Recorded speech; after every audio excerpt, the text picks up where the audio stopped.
Hi guys, maaga nga pala kami gumising ni Siyay. Mamamasyal kasi kami ni Siyay. Tama kahit mamamatag nga kami. May bablatan ba ti mami?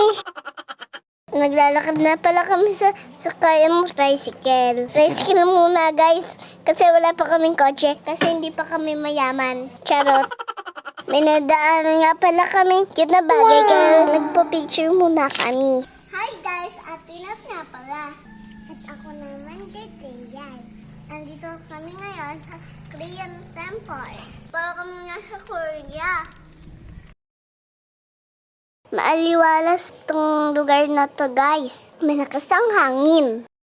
Nakita nga namin si sister naglalakad, kaya nag-brush muna kami. Pasensya na sister kung medyo makulit kami. Ganyan lang talaga kami. Tamang-tama itong lugar na to para puntahan. Ngayong lapit na ang mahal na araw. Tamang-tama ang lugar na to para to mga nagninilay. Wala kaming ginawa kundi magtatakbo. Ang lawak ng lugar. Samahan niyo kami. Tahimik at mapayapa. Pero sa aming mga bata, isa itong magandang pasyalan. It's so beautiful.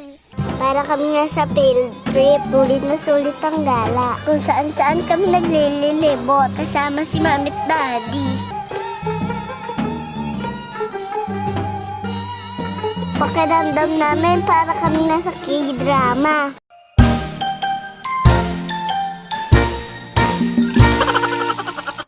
San Andres, Kim Taygon, ay isang Katolikong pari na pinanganak noong 1821 sa Korea. Tama guys, isa siyang Koreano at ang unang Koreano na naging pari. Ang templo sa Bukawi, Bulacan ay itinayo upang alayan si Kim Taygon. Ang kanyang mga ambag sa pagkalat ng Kristyanismo sa Korea. Ang templo ay naglalaman ng mga elemento ng arkitekturang Koreano. Kaya piling na sa Korea, kahaha, charot.